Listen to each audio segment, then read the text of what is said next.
Bon dia. Jo vaig néixer aquí en aquest poble, però fa molt de temps. No us ho diré, perquè després ho publicareu. Però vaig néixer aquí fa molt temps, quan les senyores, les mares, les dones parien a casa seva i no als hospitals de Sabadell. Els 3 fills meus no són de Cerdanyola, són dels hospitals de Sabadell. I en el lloc de naixença els hi posa Sabadell, cosa que ara ja els hi permeten, els que neixen ara, que registrar-los com cerdanyolencs. Això és veritat. Quan vaig néixer era un poble petit. Hi havia vinyes, pagesos i fàbriques. Vinyes, pagesos i fàbriques. I el tèxtil. I he estat 50 anys, 5 i un 0, 50 anys, Tranquil. treballant amb la fabricació del paper. El paperet aquest és un element de cultura. Procedeix d'arbres, de plantes i papers vells de diari, de caixes i tal, però és un instrument de cultura.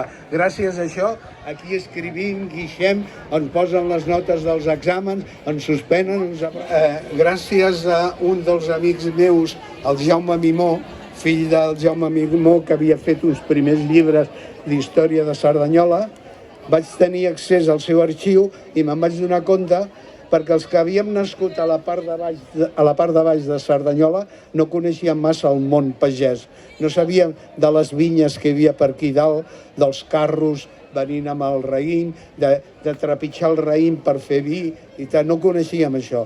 I llavors, en tenir l'accés a l'arxiu aquest, dic, ja està, jo em dedicaré a escriure sobre els pagesos, sobre les cases de camp, les masies, i vaig començar fent-ho així. Molt bé. Fins ara. Però no et vas quedar allà. O sigui, no només hem fet coses que tenen a veure amb la història, sinó que a nivell d'escriptura també has fet alguns passos més. Sí, em vaig dedicar a anar a estudiar a l'Escola d'Escriptura de l'Ateneu Barcelonès, que encara sóc alumne, Molt bé. I vaig tenir 2 professors significatius, el Francesc Parcerisses i ara tinc el Sam Abrams, un nord-americà afincat a Catalunya que viu aquí a Sant Cugat i és el profe actual. I llavors porto uns, jo crec que 15 anys estudiant poesia a l'Ateneu i he publicat algun llibre de poesia.